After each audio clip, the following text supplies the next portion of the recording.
반갑습니다. 면접 설교 같네요.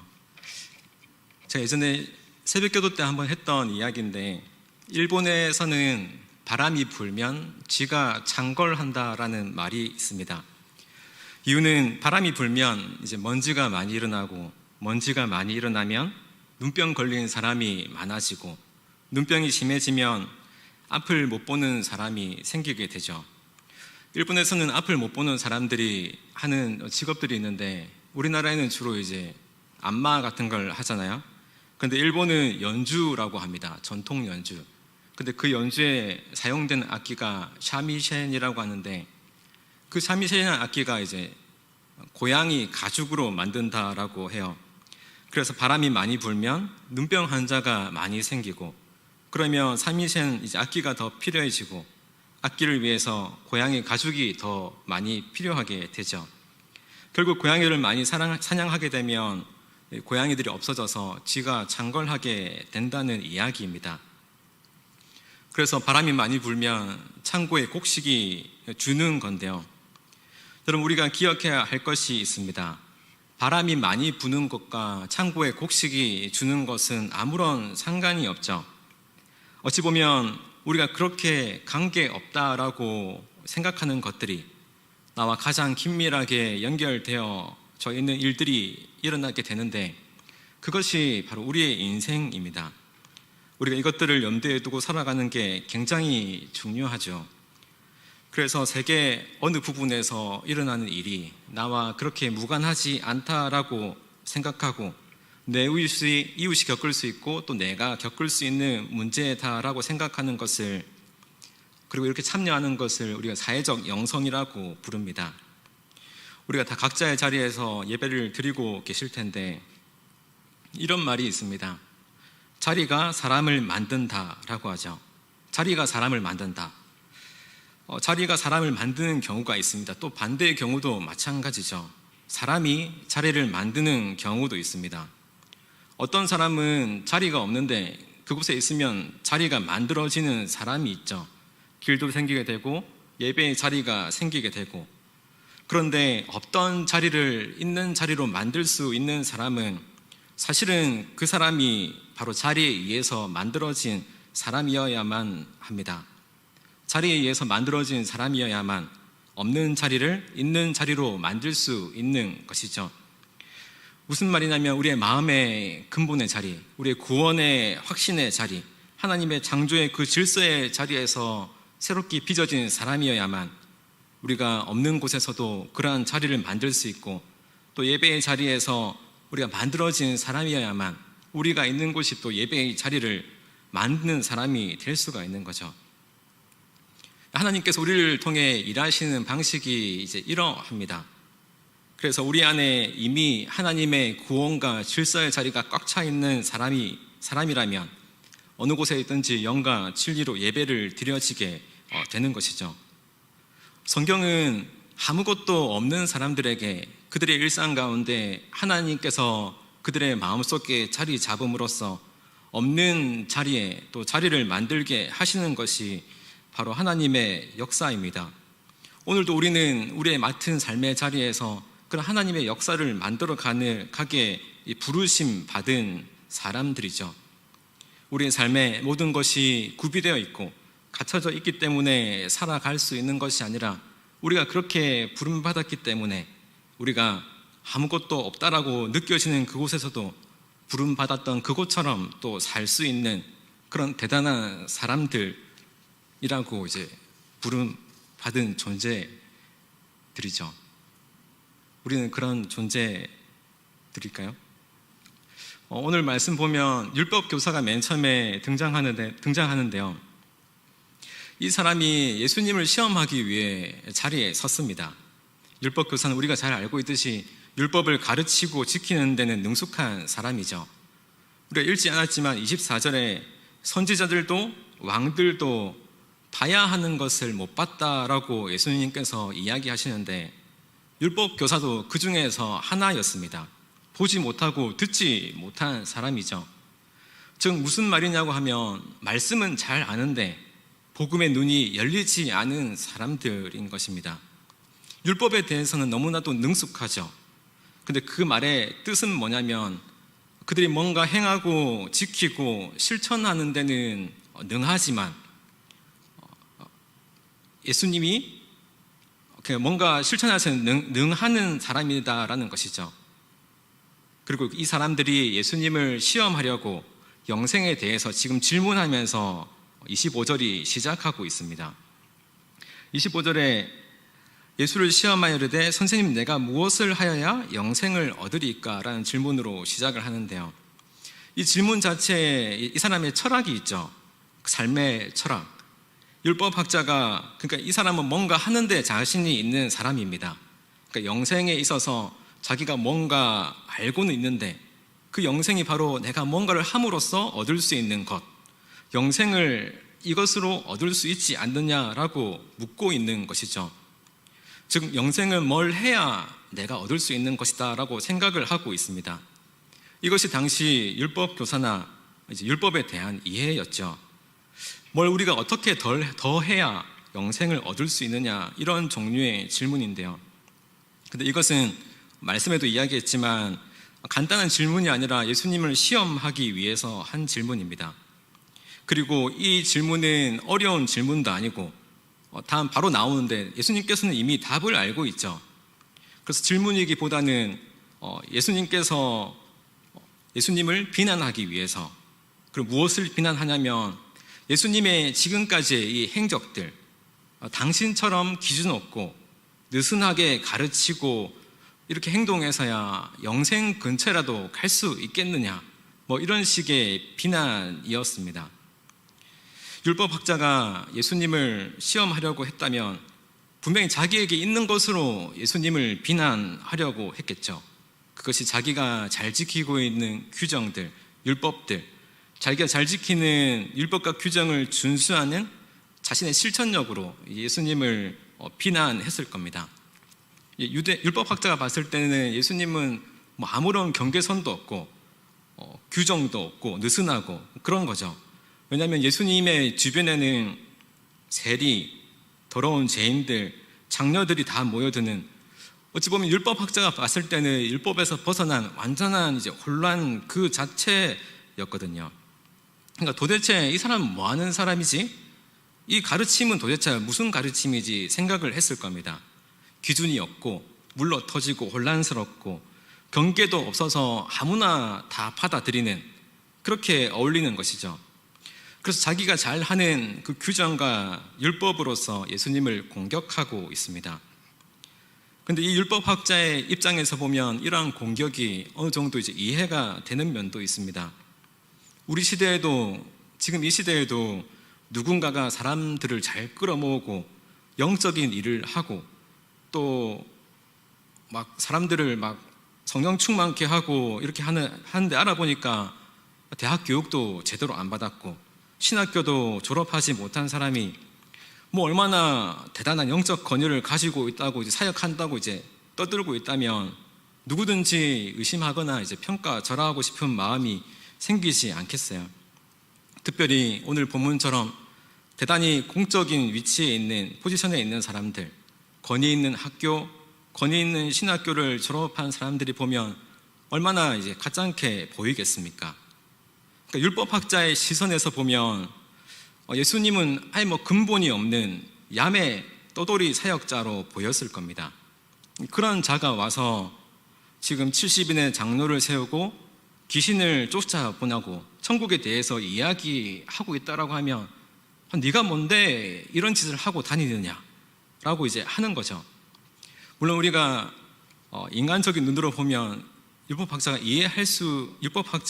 이제 이해가 되긴 하지만 그래 이해할 수 있다는 것이 곧 맞다는 것은 아니죠. 왜냐하면 이 율법학자가 참으로 하나님을 믿고 참으로 자신보다 하나님이 더 크시다는 사실이 그에게 와닿았다면 이러한 현실 앞에서 먼저 그는 하나님 앞에 여쭤봤을 겁니다. 참으로 내가 생각하는 그 기준보다, 스펙의 기준보다, 인맥의 유무보다 하나님께 물으며 기도하며 그에게 나타나는 하나님의 열매에 더 초점을 맞췄겠죠. 어쨌거나 이러한 방식으로 율법학자는 예수님에게 싸움을 거는데요. 그런데 예수님의 싸움의 방식은 어떠합니까? 상대방의 싸움에 똑같이 맞서 싸우는 것이 아니라 도리어 유도처럼 상대방의 힘을 이용해 역으로 상대를 쓰러뜨리죠. 그렇게 공격해 오는 자가 스스로 자기 힘에 걸려 쓰러지게 하는 방식으로 상대를 하고 계십니다. 예수님께서 율법학자에게 이렇게 묻죠. 네가 잘 하고 있는 그 기준대로라면, 네가 그렇게 잘 알고 있는 그 율법이라면 율법에서는 과연 뭐라고 하더냐? 그러니까 율법학자는 이 율법이 제일 잘 알고 있는 거잖아요. 그러니까 당당하고 명확하게 그 대답을 이야기하죠.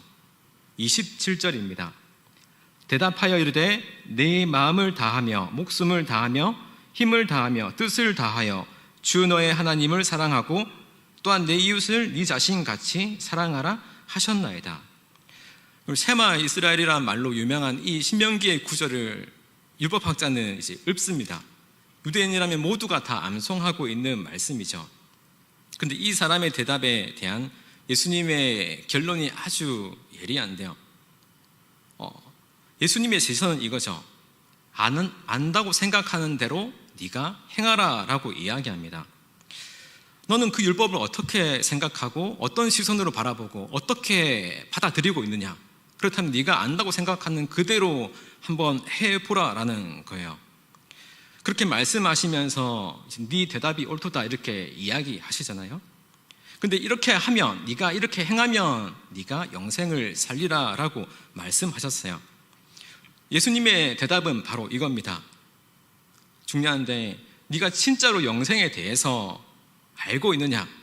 알고 있다면 너는 그 말씀대로 행했을 것이고, 너가 정말로 그 말씀대로 행했을 것이라면, 그렇게 사랑을 하려고 했더라면 너는 절망했을 것이다 라고 이야기를 하시는 거예요.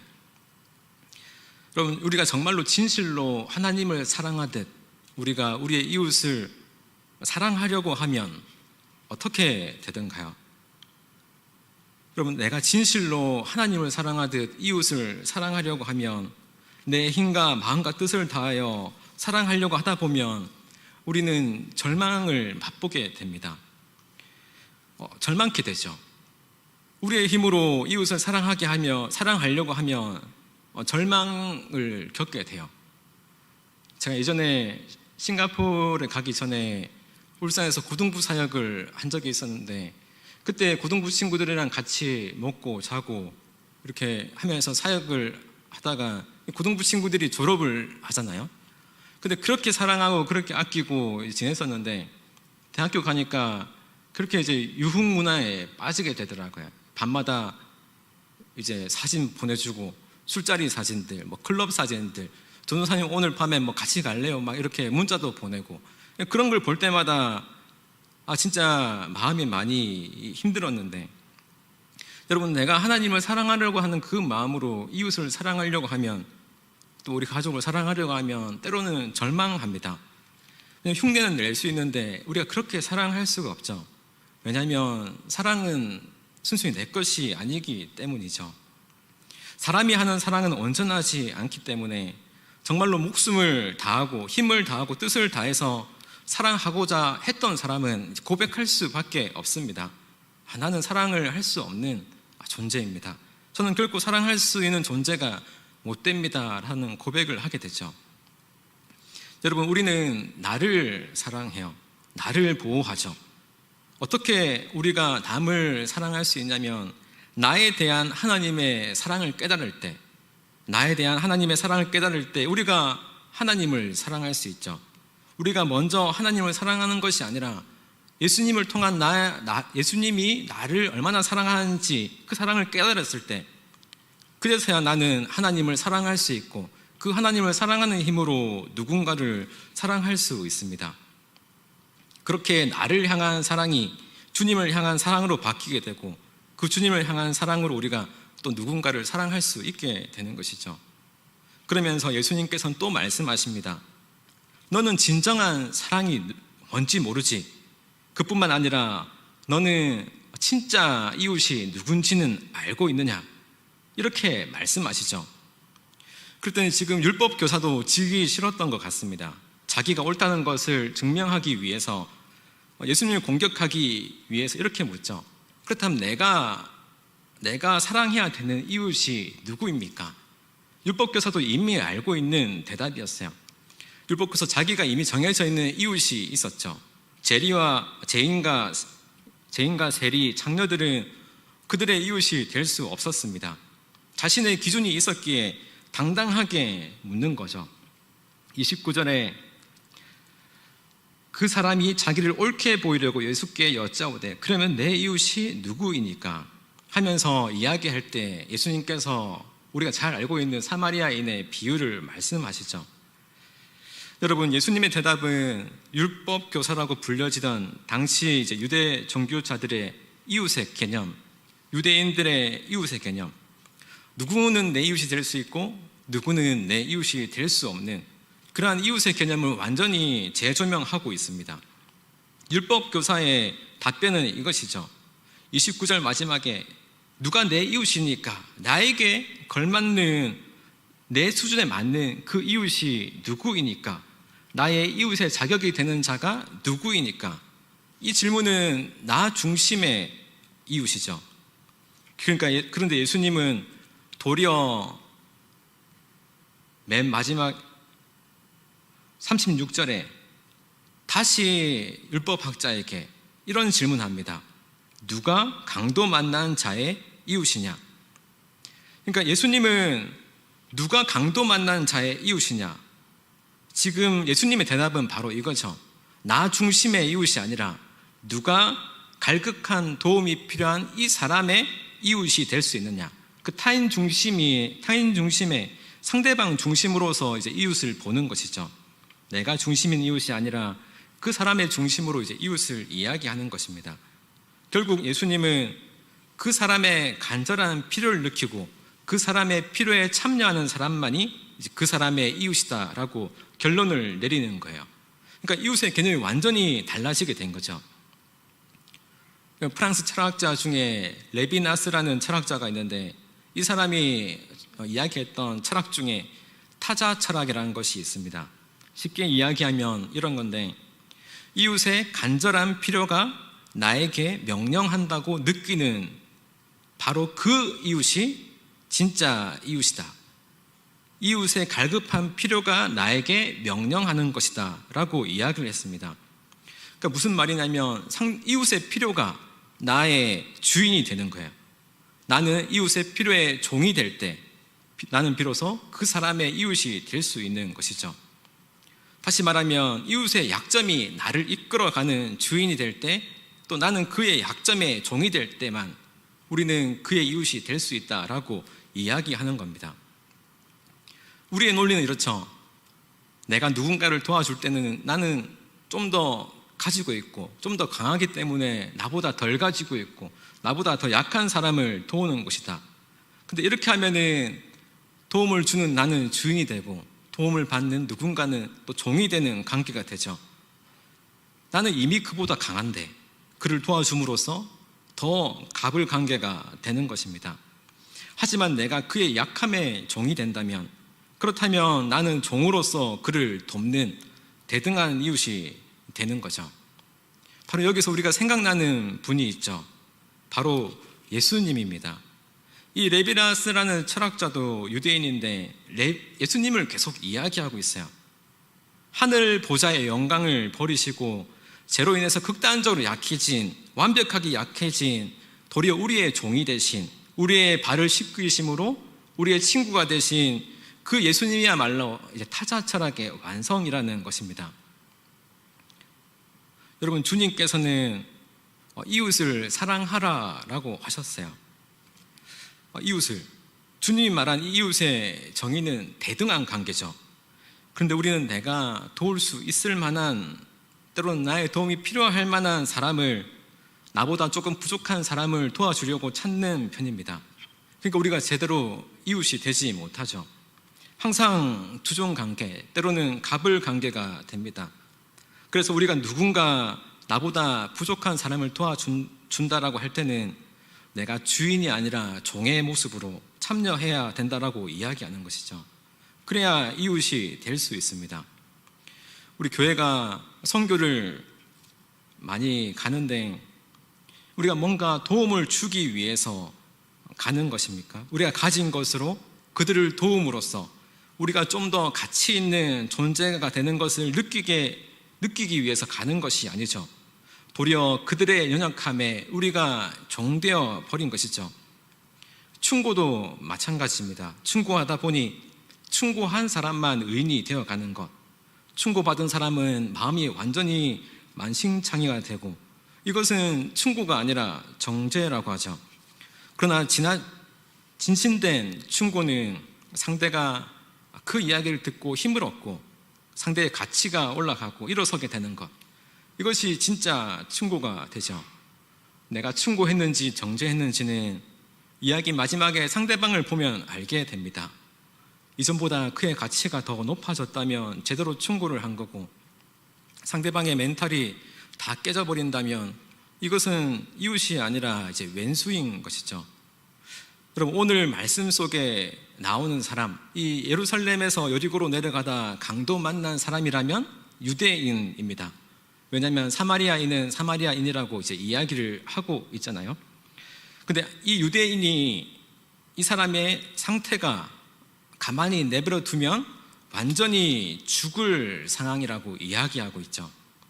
그러니까 가만히 내버려 두면 스스로는 자기 자신을 구원해낼 힘이 아무것도 없어진 사람. 그런데 그 길을 내려가던 제사장이나 레위인은 아마도 방금 전에 예루살렘에서 같이 예배를 드렸던 유대인 동료일 가능성이 높습니다. 근데 이 유대인들이 어떻게 하냐면 30절과 31절에 둘 다 그를 보고 피하여 지나가고, 32절에도 마지막에 그를 보고 피하여 지나가되라고 이야기하는데, 원어를 보면 살짝 지나간 것이 아니라 그를 봤지만 못 본 것처럼 지나갔다라는 것을 이야기하고 있어요. 원어상 되돌아갔다라는 뜻입니다. 무슨 말이냐면 불쌍하지만 도와주기 애매해서 살짝 피해갔던 것이 아니라 내가 못 볼 걸 본 것처럼, 왜 내가 이걸 보면 더럽혀진 이 사람처럼 나도 더럽혀질까봐, 강도 만난 이 사람처럼 나도 강도 만날까봐, 그래서 나를 위해서 돌아간 거였어요. 나를 위해서 도움이 절박히 필요한 사람을 바라보며 자기 자신을 염려하며 돌아가는 자는 이 사람의 이웃이 될 수 없었던 거죠. 염려스럽더라도 두렵더라도 그 사람의 필요에 뛰어들어야 이웃입니다. 그래서 진짜 이웃은 그 사람의 약함만 보기로 결정하는 거예요. 그래서 그 사람의 필요만 보기로 결정하는 거예요. 그래서 사마리아 사람의 입장에서 볼 때 유대인은 완전히 왼수이지 않습니까? 그런데 그 사마리아 사람이 지금 이 유대인을 어떻게 대하냐면 다가가서 자신의 모든 자원으로 그를 응급 조치하죠. 누가 봐도 이만큼이면 충분하다 싶을 정도로 그를 충분히 대했습니다. 그런데도 그 사마리아 사람에게 마음은 그걸로도 부족한 거였어요. 다시 말하면 내가 한 것을 기억하면 충분합니다. 하지만 그 사람의 필요에는 부족한 거였어요. 사마리아인의 입장에서는 그렇게 여겼기에 그 사람이 가던 길에 있던 주막에 이 강도 만나는 사람을 맡기고 돈을 더 주며 돌보달라고 하고, 또 다시 자기가 돌아올 때까지 비용이 더 들면 그때 갚을 거라고 빚까지 지게 되죠. 여러분, 이 사마리아 사람이 누구입니까? 원수를 이웃으로 사랑한 예수님이시죠. 우리 누구도 이렇게 하진 못합니다. 우리가 머릿속으로는 할 수 있을 것 같지만 나를 그렇게 힘들게 했던 사람은 내 뼛속에 마음속에 깊이 새겨져 있잖아요. 원수의 이웃 대신 예수님, 하나님의 원수인 우리들을 위해 목숨을 걸고 우리에게 찾아오신 그 예수님이야말로 우리들의 진짜 이웃이라는 것을 알게 되죠. 율법 교사는 이렇게 물었습니다. 내 이웃이 누구입니까? 그런데 예수님의 대답은 뭐죠? 강도 만난 자의 이웃은 누군가? 라고 이야기하죠. 질문은 똑같아요. 이웃이 누군가? 하지만 내 이웃의 내 자리에 강도 만난 자라는 그 글자가 들어감으로써 내 이웃이 누군가에서 강도 만난 자의 이웃이 누군가므로 나는 곧 강도 만난 자라는 것을 예수님께서 말씀하고 싶으셨던 거예요. 우리가 곧 강도 만난 자다라고 이야기하시는 겁니다. 네가 진실로 영생에 이르는 길을 찾고자 하느냐? 네가 진실로 영생에 이르는 이웃 사랑에 대해서 물으려고 하느냐? 그렇다면 네가 곧 강도 만난 자라는 것을 알아야 한다라고 말씀하시는 거죠. 여러분, 예수님께서 우리에게 오신 이유가 무엇입니까? 우리가 죄 틈에 완전히 농락되어서 만신창이가 된 자, 바로 그게 우리죠. 그게 우리라는 것입니다. 그런데 그런 우리를 위해 자기 자신을 끝까지 버려가면서 누군가가 나를 구원해 내지 않으면 절대로 살아나가지 못하는, 그런 스스로 살아갈 수 없는, 저 구원이라는 주막에 갈 수 없는, 그런 쉼터에 갈 수 없는 그런 강도 만난 자가 바로 나라는 사실을 우리가 인식할 때만 우리가 영생에 이르는 그 길을 알게 될 거라는 사실이죠. 왜냐하면 그때만 우리가 예수님께 손을 내밀 테니까요. 여러분, 영생에 대한 질문은 내가 어떠한 것을 하면으로 할 수 있는 것이 아닙니다. 내가 진실로 어떤 상태인지, 내가 얼마나 터지고 찔리고 맞은 상태인지, 살기 위해서 진짜 구원자를 찾는 그런 갈망에서부터 그 영생이 시작된다는 것을 이야기하고 있습니다. 그때 예수님께서 진짜 진실된 이웃이 된다는 것을 이야기하시는 것이죠. 사도 바울이 꼭 이 같은 사람이었습니다. 그는 영적으로 부유한 시절에 이렇게 말했었죠. 나는 8일 만에 할례를 받고, 나는 이스라엘 족속이요 베냐민 지파요, 나는 히브리인 중에 히브리인이요, 나는 율법으로는 바리새인이요 율법으로는 흠이 없으며 가말리알 문화에서 최고의 학문을 배웠고 로마의 시민권까지 가진 사람이로다. 그러나 그가 다메섹 도상에서 예수님을 만난 뒤 그는 자신의 영적인 비참함을 깊이 깨닫고 이러한 고백을 하게 되죠. 오호라, 나는 공고한 사람이로다. 누가 사망의 몸에서 나를 구원하랴. 그러나 우리 주 예수 그리스도로 말미암아 하나님께 감사하리로다. 오직 예수 그리스도가 자신을 구원해낼 수 있는 유일한 방법임을 깨닫고 그를 영접했을 때 비로소 예수님은 바울의 연약함에 종이 되었고, 그리고 바울은 그의 진짜 이웃을 만나게 된 것이죠. 비로소 우리의 연약함을 고백할 때 우리의 연약함에 종이 된 진짜 이웃의 개념을 보여주시는 것입니다. 우리가 읽진 않았지만 오늘 예수님의 비유에 마르다와 마리아 비유가 나오잖아요. 마르다와 마리아 두 자매가 있는데 이들의 집에 예수님께서 오시게 되죠. 와서 예수님께서 말씀을 전하는데 마르다는 열심히 예수님을 대접하기 위해서 일을 하는데 자기만 음식을 준비하고 이렇게 하는 게 좀 짜증이 났었나 봐요.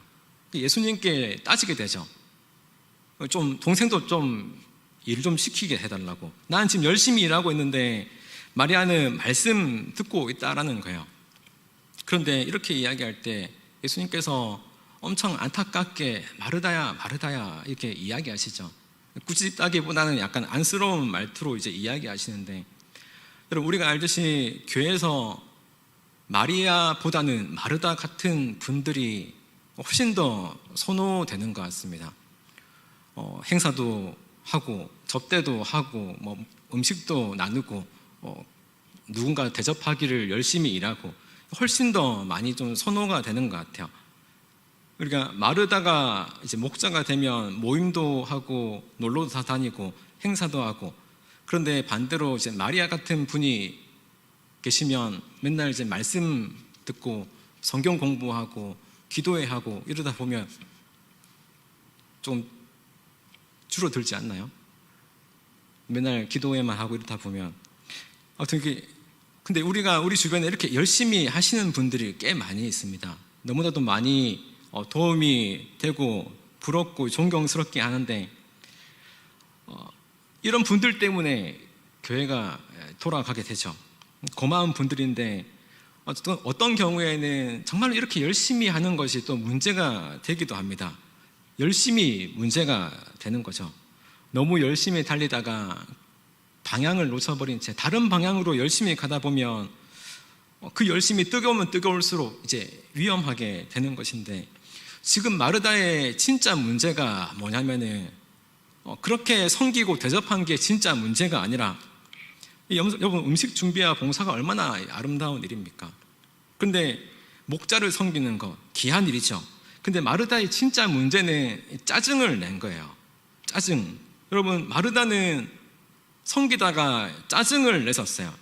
그 짜증이 뭘 뜻하냐면 내 공로가 있잖아요. 내가 열심히 한 것이 있잖아요. 내가 수고한 게 있는데 그것이 인정이 안 되니까 짜증이 난 거예요. 내 입장인 거죠. 하지만 마르다가 정말로 사랑과 섬김으로 그 자리에 예배 공동체를 만들기 위해 마리아를 사랑의 눈으로 바라봤다면 그 모습이 아름답게 보였을 겁니다. 여러분, 마르다가 이렇게 된 이유는 하나밖에 없어요. 예수님께 묻지 않았거든요. 여러분, 내가 뭘 하고 있다고, 내가 무엇을 수고하고 있다고 이렇게 내가 한 것만 계속 이야기한다면 우리는 예수님의 필요를 다 안다라고 생각하기 때문에 예수님께 정말로 예수님이 필요한 게 뭔지 묻지 못할 겁니다. 여러분, 사마리아 비유나 지금 마리아 마르다 비유가 다 같은 걸 이야기하고 있죠. 내 입장에서 내가 하고 있는 것을 이야기하고 있습니다. 내 입장에서 내가 정말로 열심히 수고하고 있고, 내 입장에서 내가 정말로 열심히 섬기고 있다는 것을 이야기하고 있는데, 여러분, 진정한 이웃, 진정한 섬김은 내가 무엇을 하고 있다는 것이 아니라 그의 필요의 입장에서 바라보는 것, 그의 입장에서 바라보는 것이죠. 그리고 진정한 이웃, 진정한 섬기는 그의 필요를 그의 입장에서 보는 것이고, 그렇게 하신 분이 바로 예수님이시라는 것입니다. 여러분, 우리가 예수님의 말씀에 귀를 기울여야 되는 것, 그분께 계속 물어봐야 하는 것은 내가 뭘 하고 있다는 것을 이야기하는 것이 아니라 내가 정말로 필요한 것이 무엇인지 가르쳐 주시기 때문이죠. 여러분, 내가 예수님을 계속 도와주는 사람으로 있다면 나는 예수님께 내가 한 것만 이야기할 거예요. 왜냐하면 내 공로와 내 의만 남게 되니까요. 오늘 말씀을 통해서 우리의 진정한 이웃 대신 예수님께 묻는 우리가 되었으면 좋겠습니다. 예수님, 우리가 뭘 하길 원하십니까? 예수님께서는 말씀하셨어요. 한 가지만이라도 족하니라. 내가 어떤 존재인지 깨닫고 이런 깊은 관계 속에서 우리에게 오신 진짜 이웃이 누구인지 발견하는 예배가 되길 소망합니다. 우리의 삶 가운데 또 예배의 장소에 있든 또 각자의 처소에 있든 한 가지면 족하다라는 하고 있는 그거, 내가 찬양을 하고 있습니다, 말씀을 듣고 있습니다, 외우고 있습니다, 섬기고 있습니다, 이 모든 것보다 예수님, 우리의 삶의 이 자리에서 우리가 어떤 모습으로 서는 게 가장 맞는 삶일까요? 우리가 어떤 삶으로 살아가는 것이 가장 예배된 삶일까요? 그분의 필요에 묻는 것이 바로 우리가 깨닫는 지혜가 되길 소망합니다. 그리고 그 기쁨으로 우리는 예수님이 주시는 그 평안과 기쁨으로 살아가고, 또 그 기쁨으로 영과 진리로 우리의 삶에 주어진 그 모든 예배를 또 살아내고 살아갈 수 있는 우리 모두가 되길 소망합니다. 기도하겠습니다. 우리의 연약함으로 인해 이 땅 가운데 오신 예수님을 기억합니다. 우리의 참된 이웃 예수님을 기억하고 우리도 또 이 땅의 이웃으로 빛과 소금의 역할을 잘 감당할 수 있는 우리가 되길 소망합니다. 항상 예수님께 묻고 내가 한 것을 가지고 나아가는 것이 아니라 예수님께서 시키시는 그것을 잘 받들고 나아갈 수 있고, 예수님이 바라시는 그 길대로 또 살아내고 살아갈 수 있는 우리 모든 삶의 자리에서 그렇게 예수님의 참된 이웃이 또 되어가고 이 땅 가운데 참된 이웃이 되어가는 우리 모든 성도분들이 될 수 있도록 인도하여 주옵소서. 예수님의 이름으로 기도합니다. 아멘.